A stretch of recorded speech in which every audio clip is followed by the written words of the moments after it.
Welcome to the new Toronto, Canada Path Radio Mix Spotlight channel as we welcome the hot new band In Theory. They are lead vocalist Tony Covino and guitarist Mike Mostert, former EMI recording artists, now modernizing a familiar rock sound that takes the music back to a live stage. They're here to tell us more as we chat about their new single, Stain on My Soul. Tony, Mike, how you guys doing tonight? We're doing wonderful. How about yourself? Doing well. Hey, right on. I'm good, guys. Now, are you both coming to us from Muscle Schoals, Alabama? No, I'm in Muscle Shoals, and I think Tony's in New York. I think. I'm in New York. Yeah, New yeah, York, I'm in New York. right? Yeah. Right on. That's and are you guys getting together anytime soon again, or do you guys are you doing this from a distance for a while? Well, no, probably in a few weeks. Yeah. A couple of weeks from now. Yeah. Yeah, we just did a show 2 weeks ago, and then we got shows coming up that we're gonna start rehearsals for. So Oh, right on. Love the rehearsals. I love when I can sneak up and hear the bands rehearse too sometimes, you know. Yeah. When you guys do shows like this, I gotta ask before we get too far. When you're both on the show, how do you determine who answers first? It's usually me. Tony's a little bit more reserved until you get him on stage, and then you can't shut him up. No way, the front man reserved. I'm not buying it. yeah, I no, figured I'm opposites. Everybody says I'm opposites. So I thought maybe you guys would arm wrestle it out or something. No, I No. think for Tony too. He's very diligent on how he protects his vocals.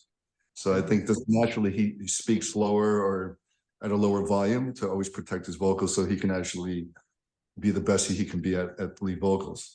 Because actually, I think it does more damage for him to speak than to sing. Oh, right on. Good thinking too, Tony. Yeah, for sure. And those vocals are killer, man. Like we're gonna talk about your vocals. They're wild.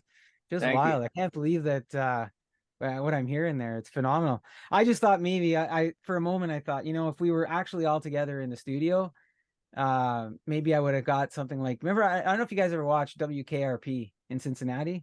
Yeah. Right? Remember that episode with Dr. Johnny where like he's drinking and the more he drinks, the faster he is at the buzzer. So I figured if I had a buzzer and we were all together, we could do something like that. But Well, maybe Yeah. if you had like Lonnie Anderson, we'd do a quick buzz. Yeah, Lonnie doesn't hurt. I just dated myself, by the way, with the WKRP, but whatever. Right. The fact that we knew who Lonnie Anderson is, I think, made us well. Everybody's gonna Google her now. They'll be happy. Who's Lonnie? You know what? I'm gonna have to put a picture of Lonnie Anderson when we go to production with it. I'll Yeah. throw a picture of Lonnie Anderson, and then I'll wait for somebody to contact me and say, if you're gonna put her picture up, Put it next to our screenshot. right next to you, Tony. I'll fill in some of the space there. There you go. Put her on the kitchen table. There you go. So, guys, the name. Let's talk about the name. In Theory, a rose by any other name is still a rose. But what makes Tony and Mike In Theory? What are we talking about? The name or the sound? It's two different animals. Let's start with the name.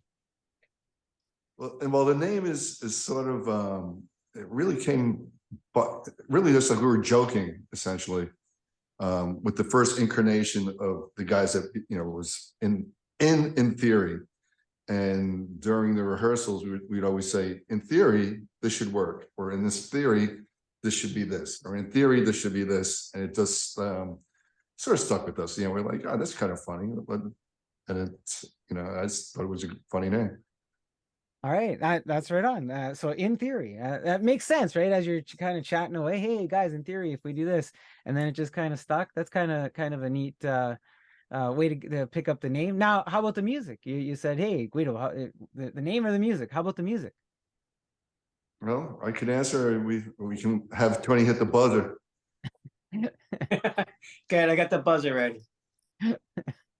Well, I mean, someone asked me that last night, and I mean, our sound is, I guess it's a combination of all the music. You know, Mike has influences throughout the years. I have influences throughout the years. But I think our sound is,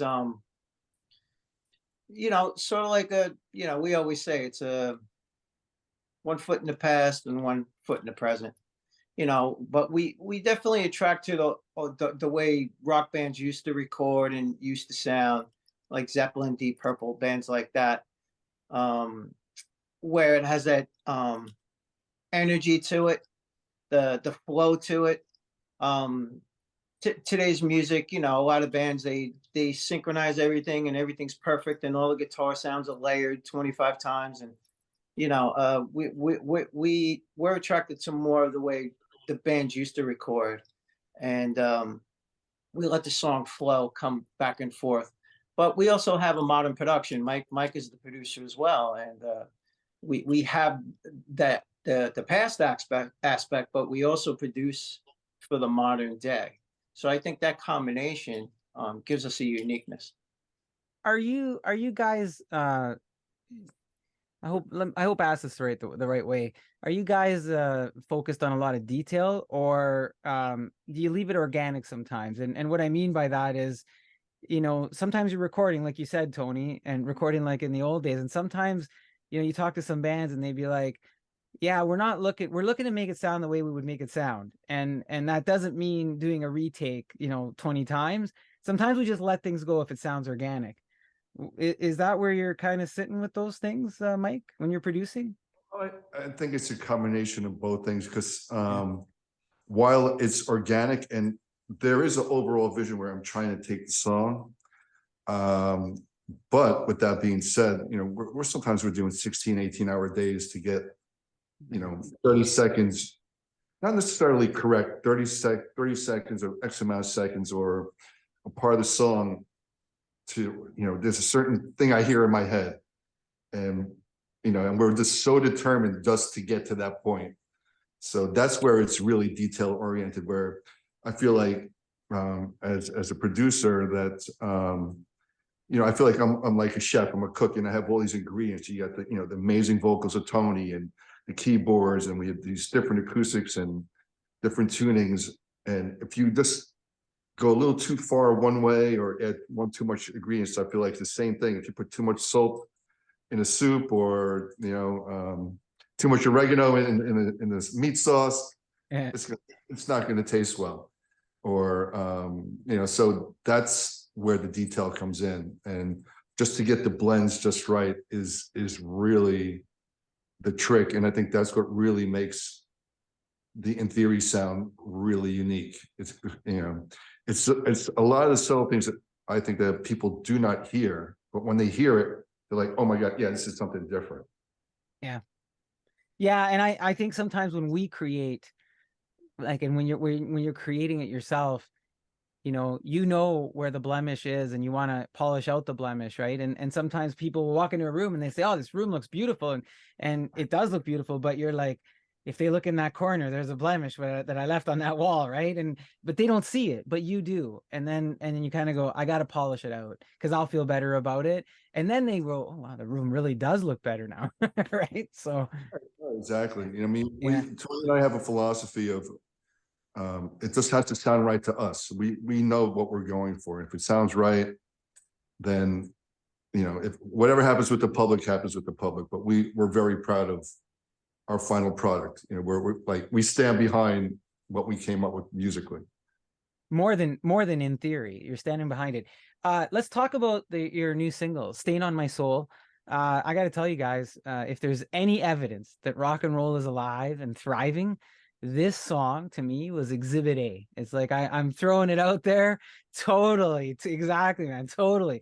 I get it. Like I've seen the other stuff on In Theory in terms of, look, they're Muscle Schoals, Zeppelin, Soundgarden influence style, and there may be some obvious things about that, okay, but I heard so many other, you know, things in that song when I was listening.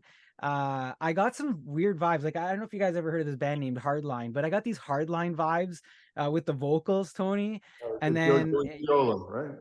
what's that? Singer's Joey, right? Joey Giola. Yeah. Yeah, like it's just there's a couple of songs, and I'll flip them to you guys after if you're interested. But I was like, man, the Tony, you got those hardline vocals, and then the rhythm. You made me. There was a bit of ZZ Top that I thought, oh, I got the ZZ Top thing going on, and then in the middle of it all, you threw. Yeah. Hey, what's that, Mike? It's almost like from the ZZ Top one of the first two records that they did has that type of.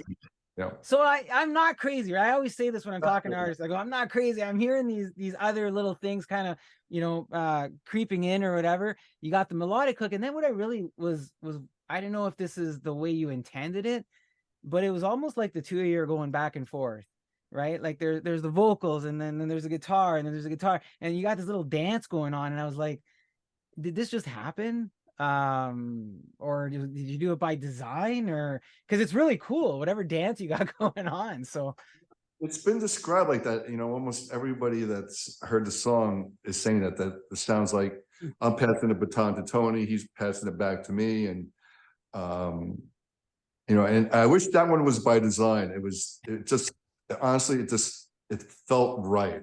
That's the best way of describing it. When the riff was done and Tony did his thing, then I did my thing. It just felt right. And it was both of us. When Tony decided to take a space, then I took a turn. And when I took a space, it gave Tony his turn. And I think it's just something that we heard organically, and we knew it was right when we were doing it. So and like I said, Mike, while that was going on though, you guys are doing your thing, but the song is like you're carrying each other through when I'm listening to Mike, right? But the rest of the band, like everybody's carrying it on, and Tony's carrying it on. When you listen to Tony, like you and the rest of the sound's carrying it on. So it wasn't like these are just two individuals. It's it's the weirdest thing. It sounds like a complete, in tune, everything's working for the song, but you hear these parts that just grab you from the different areas. So that's cool.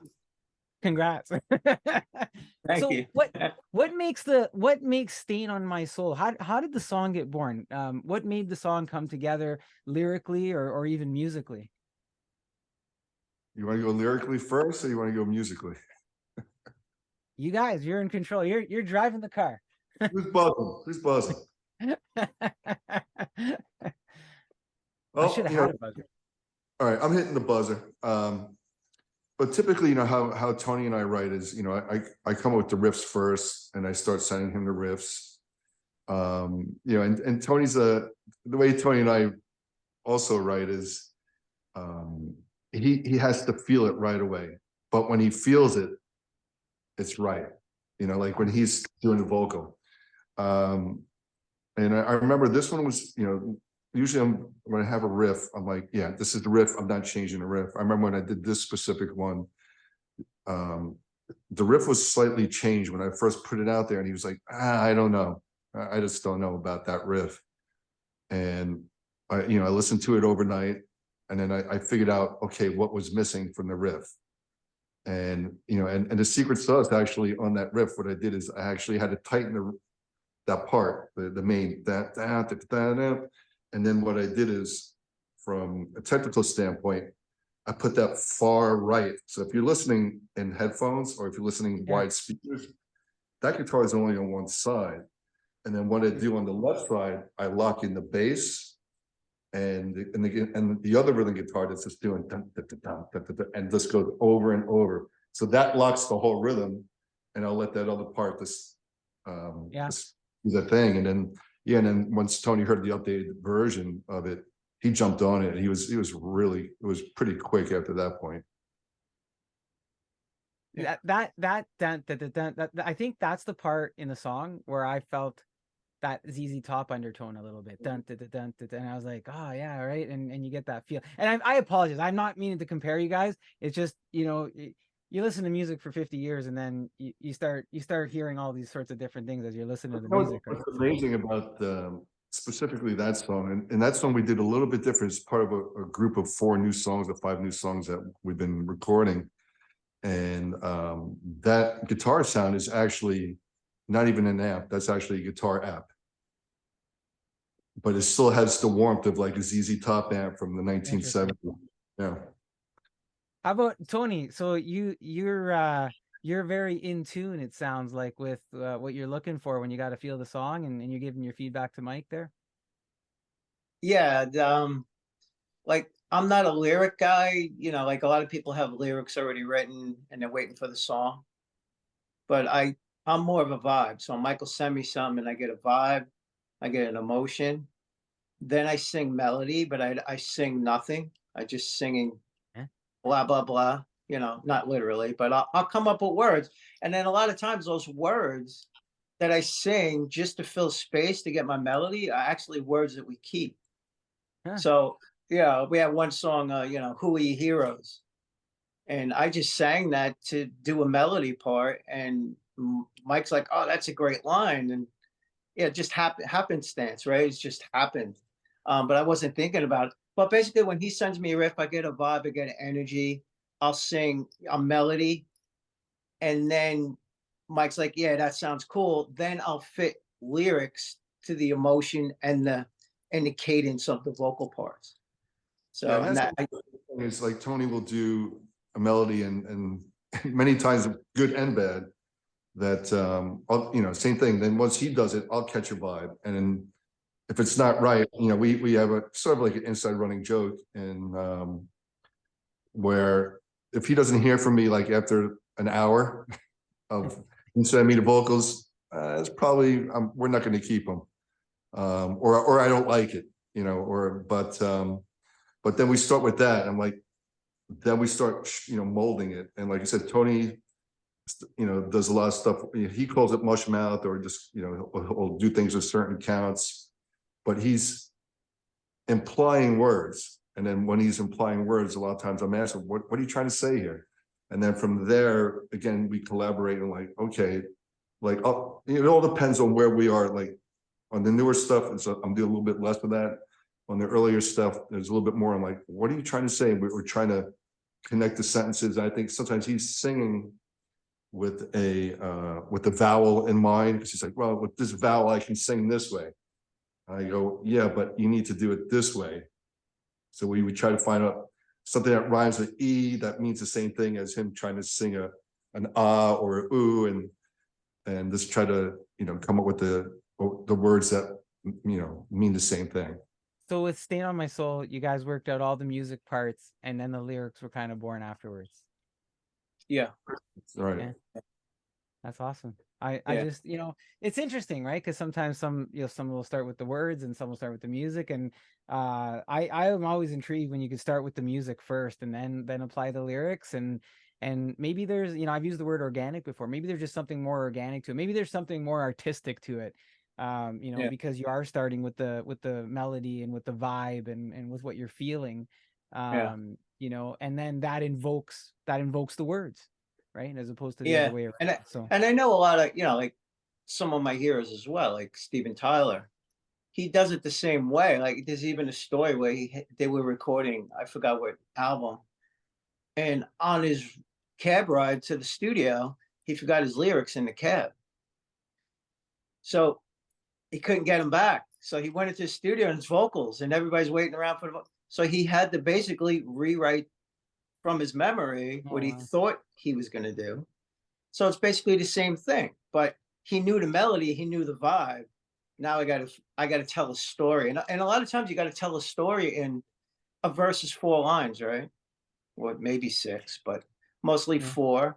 You got a chorus, and you got another 4, and you got to try to encompass a story in 8 lines.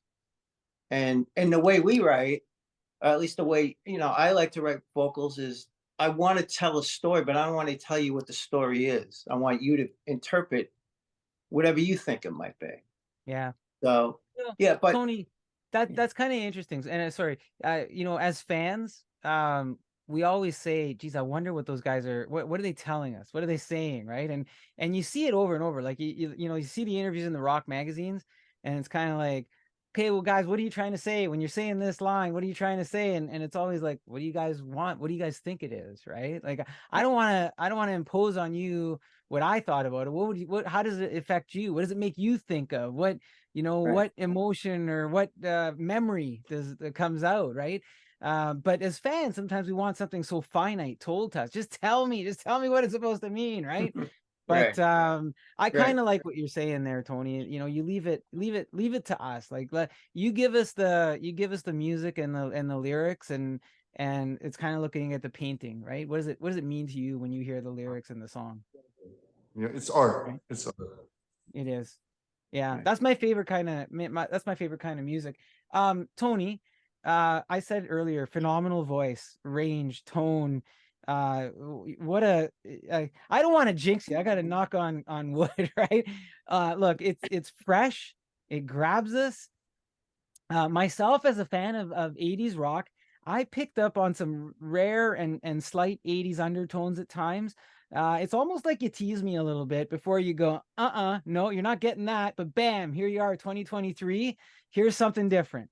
And it feels like there's a bit of a transition in your voice. And I was like, are you slipping in some classic vibes for nostalgic purposes, or is there something else going on? No, I'm not trying to do any. I mean, you know, when people say 80s, there were a lot of pretty damn good singers in the 80s, you know, Yeah, it's a and compliment. and great vocals are great vocals. I don't care what era it is and what genre of music it is. So I grew up on a lot of those bands. And now I'm morphing into what we are now. So yeah, there's going to be flavors of that, but I don't want to be that. I want to be me now. But there's stuff that influences us. You know, as a singer, you know, you grow up listening to Steven Tyler or Ronnie James Dio, or you know, all Yeah. these classic great singers, and it's going to come out. You know, so it's not deliberate, but there might be a line where it's like, oh yeah, that's a Tyler line, or that's a this, or that's a that, but it's not intentional. It's just, you know, if it fits the part, you kind of sing it with that swagger. You don't imitate, but you sing it with the like that Tyler swagger a lot of times, or the Ronnie James Dio had the, you know, he knew how to like really bring that line in, you know. So I try to take the energy from those things and incorporate it into my own style. Whatever, Tony, however and whatever you're doing it, keep doing it, because it's wild. And you said it a couple of times. I'm probably gonna say it again later. You guys have a sound, you have an In Theory sound, and it's kind of unique. And I use the word modern, and I might sound stupid. I don't even know what the word modern means. When I say modern, it just, you got these hints of other stuff, but it sounds fresh. And I don't know how else to say it. It sounds fresh. And so I'm looking forward to more of that. Mike, I wanted to ask you about your I think you're playing a Les Paul, right? On Stain in My Soul? Yes, I'm playing a in that video you were referencing. Yeah, I'm playing a gold top. Gold top. So it's a replica of a 57 gold top. So it's a double aged gold top with the, but it has a dark cherry back, but it's one solid piece back. But if you see the guitar up close, you think it's actually, they made it look like it's from 1957. They call it double aged, and yes, and then I that's my number one, and I have my backup, which is called the penny, but you know, and they're exact replicas, but I am having a third one that's in the custom shop right now. It's about 10 months out, and that was going to be slightly different than what I'm playing right now, but it'll still be an aged gold top. But as far as pickups and fingerboard and other little you know, headstock coloring and dots, you know, that stuff will be slightly different. So you're a Les Paul guy. I've become a Les Paul guy. It's actually funny. It's been more recently I switched. You know, my main guitar is this. I had a signature guitar for many years, and you know, and that was very unique. It looks like a Paul Reed Smith, but it's 24 fret in a Gibson Les Paul scale, and that was always my go-to. And then I was using another brand as well that's still one of my backups, and they sort of make it like a Les Paul replicas. It's this brand called Sawtooth, and they made an aged Les Paul that I was using, and that's actually on a lot of recordings. But as time was going on, I was in rehearsal, and I had just gotten this 57, and I just hit one chord and I A-beat it. And I was like, that's it. And I made that one my number one since that time. So, and then, you know, now I'm on a Les Paul frenzy. So, you know, like I said, I'll be on my third Les Paul from Gibson this year. And then, Right on. and then I also had a one-of-a-kind Firebird made for me as well. That's a green sparkle, again, one of a kind. It's that thing is a work of art. And in the studio, it sounds amazing, but I'm so scared to take it out. I don't want to, you know, I don't want it scratched. I'm worried if it's going to get stolen, you know, or if it hits a belt buckle or something. So that one will only go to the studio and, you know, under lock and key, and I have to bring my security guards and watch that guitar. Otherwise, I'm not bringing it out. Would you let Tony touch it, or? No. I don't Tony want. not allowed to touch anything close to my body. He can't touch. I don't touch anything important. Yeah, Right. too dangerous. I'm just the You've been singer. warned. You're just the singer. You You've don't want been singers warned. in control of anything. Trust me. You can't even look at it. You can't even look at it. I'll He's put gotta it back wear- in the case before he walks by. You got to wear special glasses to look at it, Tony. Yeah, sunglasses. So what I do is Yeah. actually put like the police yellow tape around it. So Crime scene. Wow, you got a lot of love for the guitar, and that's cool. But I love the Les Paul. I thought, geez, I wonder if it's just a one-off or something's going on with the Les Pauls there. yeah, Or whatever. well, the thing too is, you know, on every song as well, there's a real 1969 Gold Top Deluxe that's actually on almost every rhythm track on every In Theory song. And that guy's not going to give up that guitar.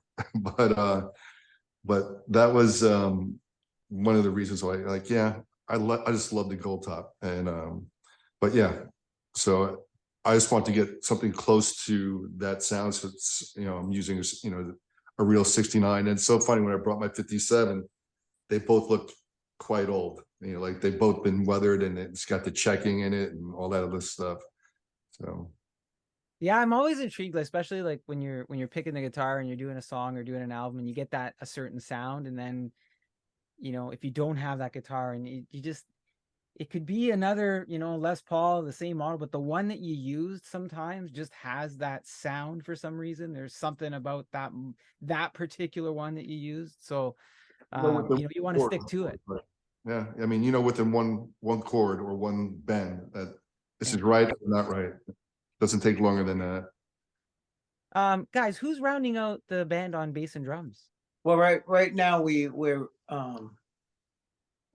have a local, actually, Muscle Schoals guy on bass, Rez Webster, and then on drums we have Brian Keeling. He used to play with Pink, and you know, right now that's going to be our touring band. But you know, things might change. You know, it all depends on situations. But we're kind of hoping to keep the same, you know, the same band together. Because we're going to be going out. We're going to do like a mini tour by the end of September to October.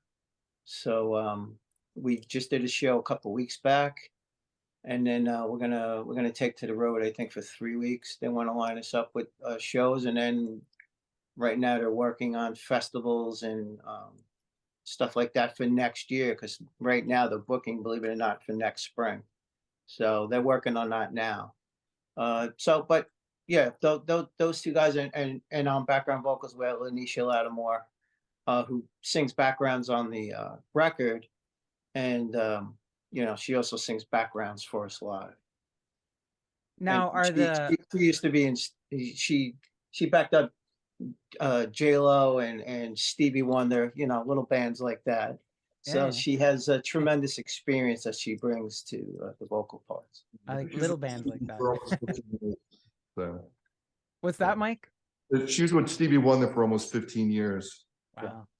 And then bringing her into the In Theory fold, I mean, she just fell in love with rock, and the energy, you know, from the rock is just it's interesting. got him more excited than playing with, obviously, than Stevie and J-Lo, and so it's kind of cool to get that. And you know, and the same thing with you know, Brian on drums. You know, he's played with you know, with Pink and with I think with Jennings and a lot of big folks. But this, you know, I'm not sure if it's just the rock and the hard rock, or if it's In Theory. But when they come into, you know, rehearsal or recording, I mean, they come so energized, and they're bringing just as much passion or even more passion than Tony and I, you know, so it's kind of cool, man, what's going on. Is this the same lineup that records the songs? Are you doing or is there a studio version and then a live version, or a live rock version? That's a good question. On the newer stuff, well, as far as backgrounds, typically, Anisha's been on every song, pretty much, for the most part, except for maybe one or two. On the new recordings, we have Brian, I think it's on 5 songs. And then on those 5 songs, we still haven't put Rez on anything yet, but eventually we will, you know, so like on Stain, I ended up playing bass on Stain. It just happened that way. Yeah. But the rest of the stuff that we're on, the newer stuff, is actually the bass player from Stryper. Oh, no So way. we have Perry, you know, Richardson on bass. Cool. And then as far as the, you know, the early In Theory, or the In Theory record that came out, was you know, this local kid at a Muscle Schoals, and he got a happy accident for us. You know, he's the assistant engineer, so when I'm writing, I write to drum loops. And the very first session, you know, I said, well, you know, need some bass on it. I was going to do some bass. And he goes, well, I play it. He goes, Mike, I play a little bass. It turns out he actually plays a whole lot of bass. And you know, and he played the style that we needed. So he plays actually almost like a John Paul Jones meets like, you know, DeLeo from Stone Temple Pilots. It was so perfect for us. And it's kind of funny because he's, you know, he's a younger kid. So he didn't get, you know, the Stone Temple Pilots reference. He goes, no, I never heard that guy play. I'm like, well, just imagine what he would sound like and play like that. But he actually played that way. And I think that is part of the Muscle Shoals bass sound, you know, meets, you know, a younger generation. And yeah, so that's how he came out. And then the funny thing with him is, I just knew him as the assistant engineer, or we knew him as the assistant engineer. But it turns out that he also won. Now I think he's on his 4th or 5th Grammy, and Tony and I are huge Rival Sons fans, and he was the assistant engineer for when so Rival Sons Feral Roots, when they won Rock Album of the Year. So it turns out he was the assistant engineer for that. So it just for Tony and I, that was a big plus as well. You know, I love the story about the kid. It sounds like, you know, you meet somebody who's that humble, right? They don't know they're that good, as opposed to the opposite. They think they're really good, and then you're like, yeah. But when the kid is humble and, Like Tony's you know? like that. Yeah. No. So Tony, listen, you said that you guys have did a show recently. Did you play Stain on My Soul live at the show? Yeah. We pretty much played all our songs. And yeah, the song, I mean, all the songs really went over great. And Stain went over well too with the crowd. So we, you know, it was cool because we got to hear how the people reacted to the new songs. Yeah. And you know, then we know we got something, you know, so we got a really good reaction. So what kind of are you feeling like? You're the vibe guy from earlier, right? So and you're the front guy. I imagine as the front guy, you're, you know, making, you know, the most contact at times, and working the stage and stuff, and feeding off the fans or whatever. And what kind of vibe you getting at the shows? Vibe was just it's almost like, you know, when we perform, we're a powerful, energetic band. Like we, you know, me and Mike have this, when the show starts, it's sort of like a killer attitude where we just want to give everything out to the crowd, whether they want it or not. So, and they wanted it, and it was great. And then they were giving us the feedback, back to us. So I was picking up on like, holy cow, these, what is this? Like, this is really good kind of vibe. That's what I was picking up. And then that just feeds back into the loop, right? And then we just keep pushing and pushing and pushing. But it was a great show, and Mike's a great guitar player, and a lot of people were in awe of his playing as well. So not only do we have him, but we also have great songs. So I think it's going to be really good to get in front of a lot of people, and really show them what we can do.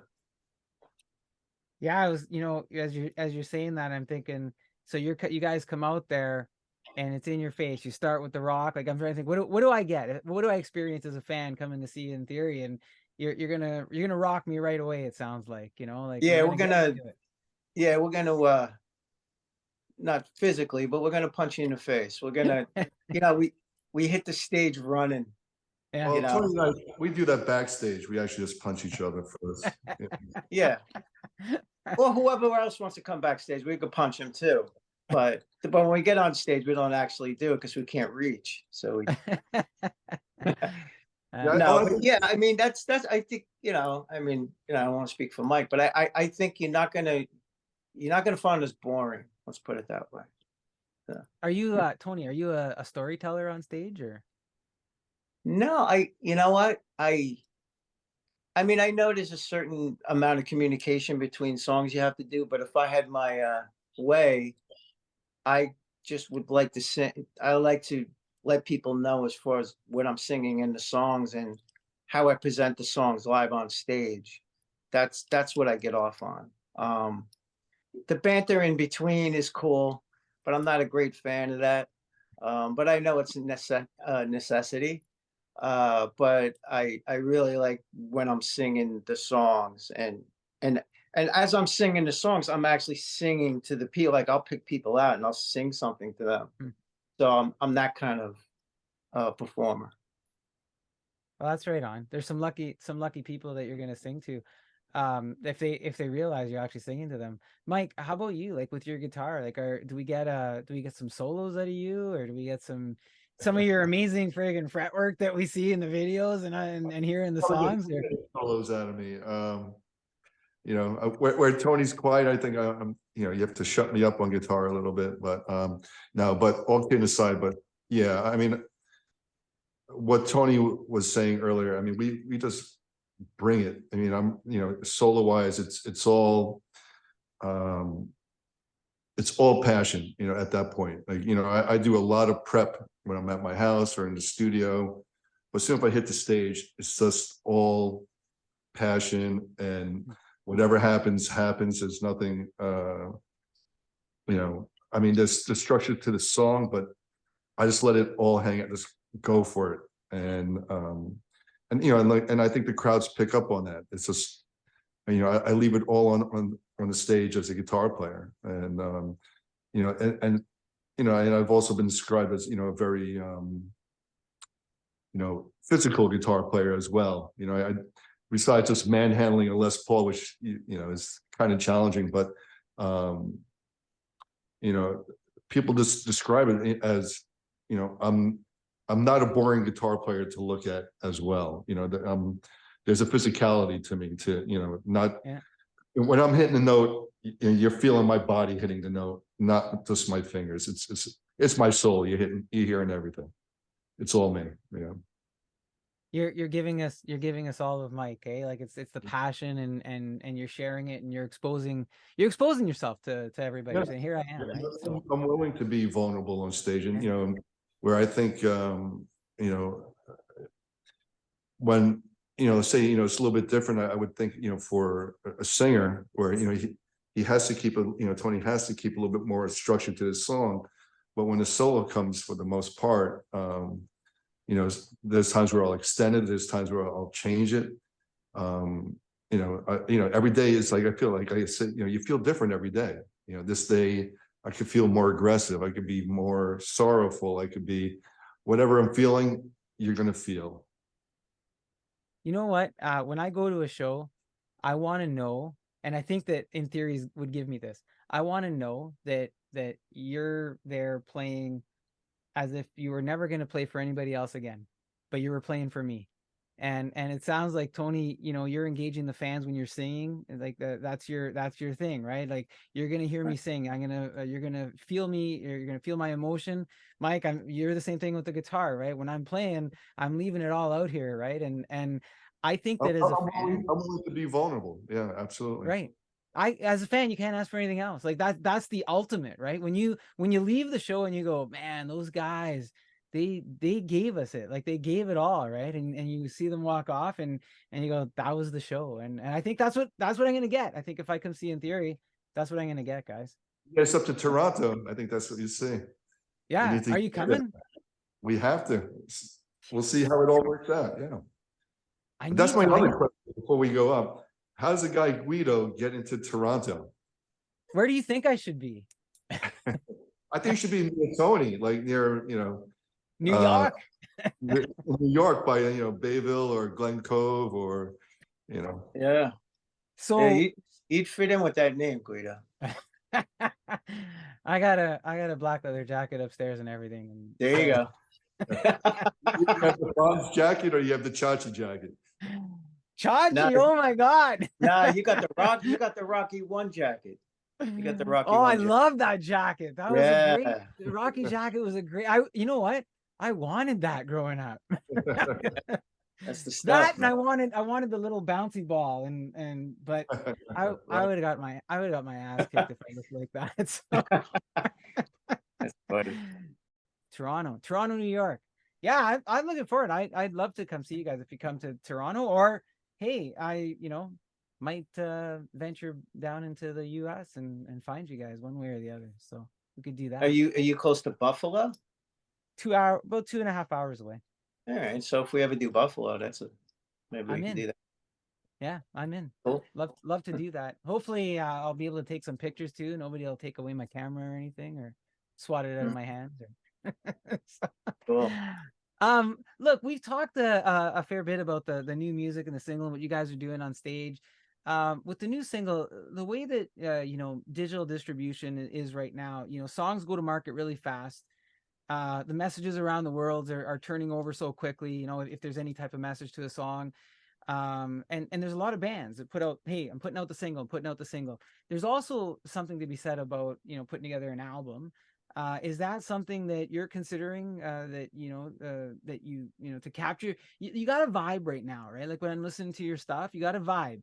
And I said earlier, look, when you find that guitar and you got that sound and you got the voice and the sound and you want to capture it maybe on more than one song, are you guys looking to do that? Or I mean, I know it's a singles world, but I would prefer, doing, LPs, because I feel like that's, like you were saying, that's your vibe, like that's your sound. And I feel like, that's our statement, at this period of time, right? This is, and then we go to the next set of songs, it's like if you want to compare it to like Aerosmith, when they did Toys in the Attic, that was their statement.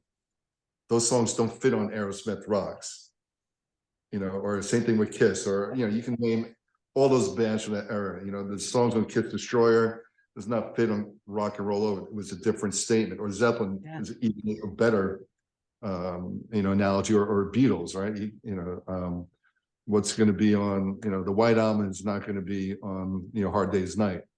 It was that statement in time. So I'm, and I'm also a little bit of, a believer also, like, not necessarily a conceptual album, but I loved albums like, like that take you on a journey, and, like a Pink Floyd. And I mean, even like, early Black Sabbath, you listen, or Zeppelin, you have to listen from song 1 through song 9 to get the whole vibe of it. And you won't skip over any song. And I think that's what you miss in the singles world. But we're working it out. I think we'll see. But at least what we're doing, I like to keep the momentum going if I'm feeling a vibe. Again, also, for many reasons, one is as a producer, and the other one is, psychological, and the other one is, I just like to work when I think we're having a sound. I don't want to take a break from that. Like, right now we have this certain sound, you know, and I know I pushed the, you know, the folks kind of hard this past year, and you know, it's like we're just going to keep recording and keep recording, and, you know, and it's not cheap, as you know, and especially the way we're doing it. But there was a certain sound that I didn't want to lose. I didn't want, you know, Tony had a certain rhythm going vocally and certain tonality. I did not want to lose that. And I know if you take 1 month or 2 months or 3 months away from that and try to go back and capture it, it won't be there. A different vibe will be there.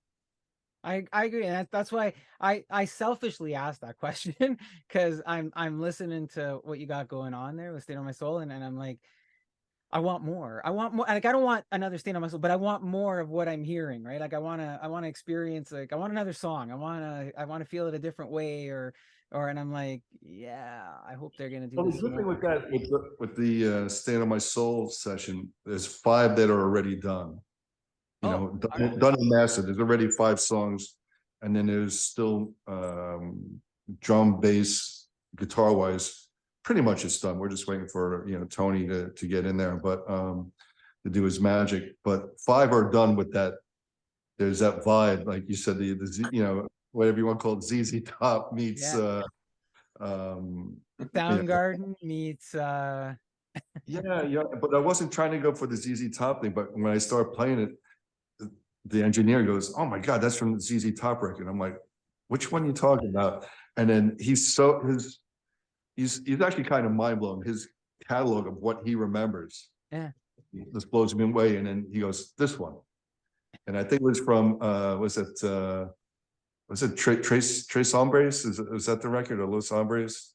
It's one that he may have one up on me. I got to go back. I was just I'm gobsmacked that I even you know, picked up on it. So I never really listened that much to ZZ Top, which is a really, you know, funny thing. That was just organically what I thought the guitar part would sound like.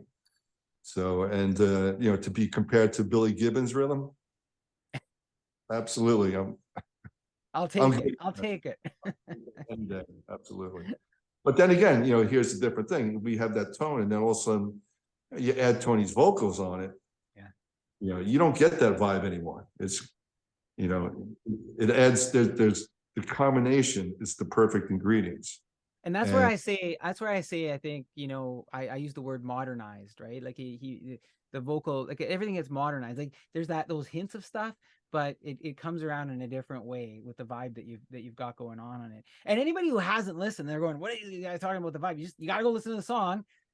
In theoryoriginal.com, right? Like there's a springboard. I know I'm going to ask you, I think, about the website in a second, but start there, right, guys?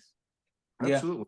Yeah. You know, and the cool thing is, if you go to the website, the intheoryoriginal.com, there's actually a song player. So I think on that, there's actually 9 songs you can listen to.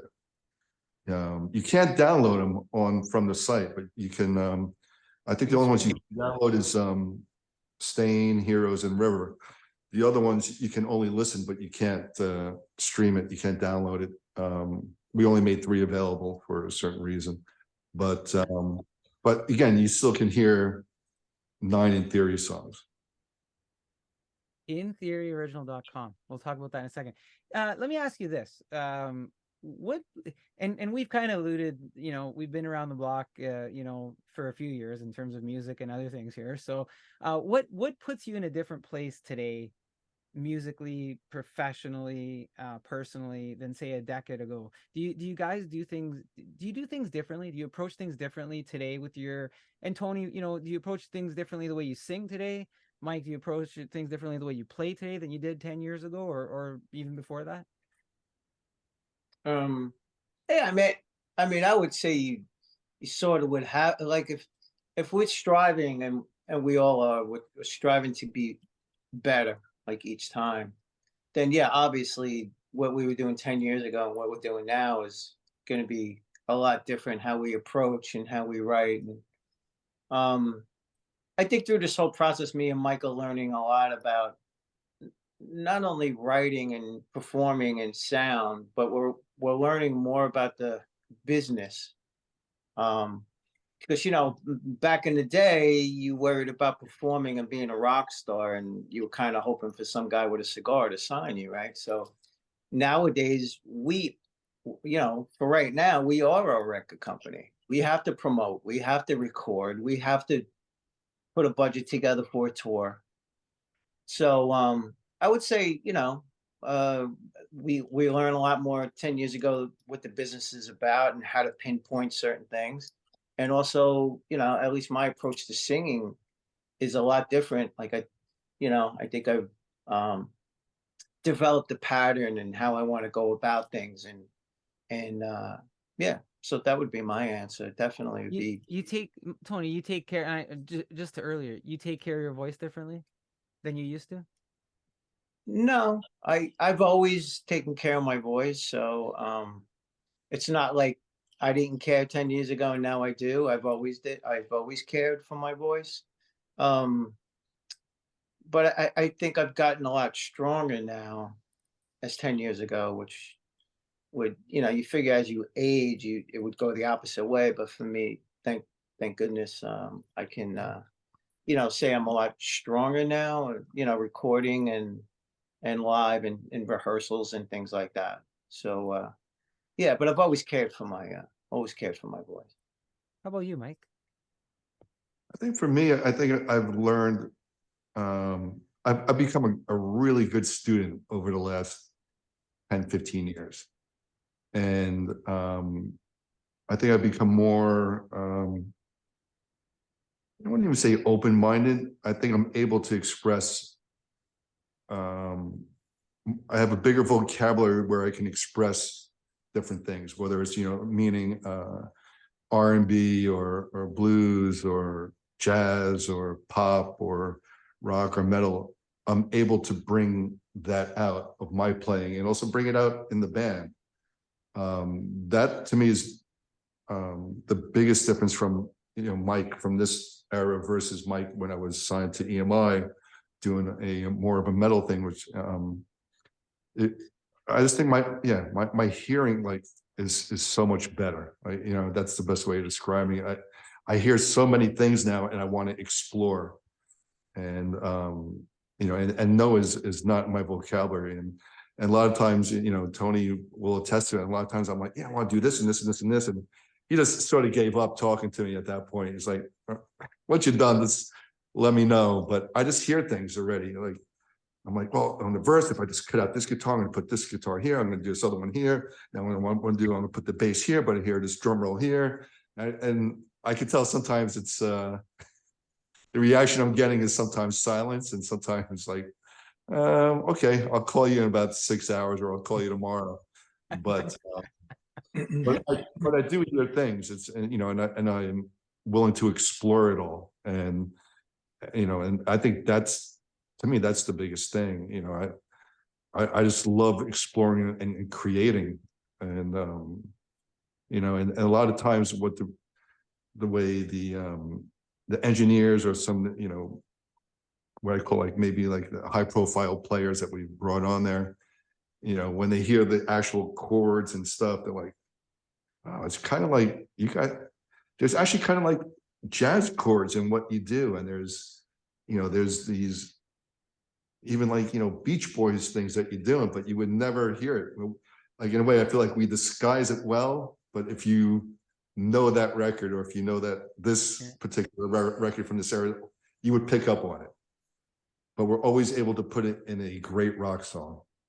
Evolution and adaptability, I think, is what I'm hearing from both of you guys, right? There's an evolution. You've adapted, you've stayed true to your roots, but you've expanded in terms of how you're approaching these things. Look, I mentioned the website and social media. Tony, you alluded to it as well. Things are different now, right? There's no guy with a big cigar, and well, maybe there is, but it's a little. Yeah, I had the cigar. Yeah. It's a little different, right? It's a little different. So social media, you're on Spotify. I know there's the videos on YouTube. Beautiful website. Your In Theory original website where fans can go and check things out there. But everybody's got a preference. What's your preference in terms of fans being able to support the band, get the music, pick up swag, all that sort of stuff? What's your go-to for everyone? I mean, I think for both of us, we prefer everyone go to our website, and from our website, you can find all those other things. But on top of it, you can learn where we're playing, and also you could buy some merch, some shirts, or or CD. That our first record is on there, and yeah, but our home base is our website, and then from there you can find us on all the social media and streaming services. If you go to the site, there's a link at the top. It says shop. You can click on shop. There's a nice t-shirt there. And like you said, there's your In Theory debut CD. Pick your size, order away. Make it easy, right? That's right. Right on. Yeah. Add to cart. You're good to go. Add to cart. We like the cart. Everybody wants to have something in their carts, right? So, Yeah. You talked about doing some shows live. Are we gonna catch you guys? And I think you said September, October. We got some tour dates and things like that. From what I understand right now, I think our first date is going to be September 22nd, is what I'm hearing. Yeah. And it's going to go until October 14th. And I think this first run is going to be in the Southeast, is what I'm hearing. You're gonna put that on your website, I guess, right? So that we'll know more. The dates will be on our website. All right, I'll keep an eye on and update everybody.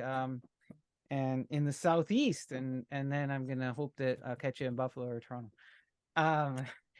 Tony, Mike, I gotta thank you for coming on the show. I really appreciate you both, and I really appreciate your music.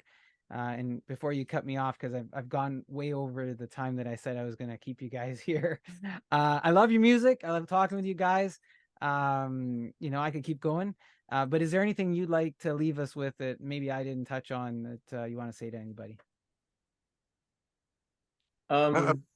Just go to the website. Buy the merchandise, not stream it, but download the songs, support the bands. It's a different era out there, but really support the bands. It's not only us, there's so much great music. And, it's a shame that, the industry is just, teaching people to give it away and people get it for, what was it, 0.0003% of a cent. Yeah. There's a lot of passion and heart, and not only, and of course there's the financial end of it, but there's a lot of passion and heart that,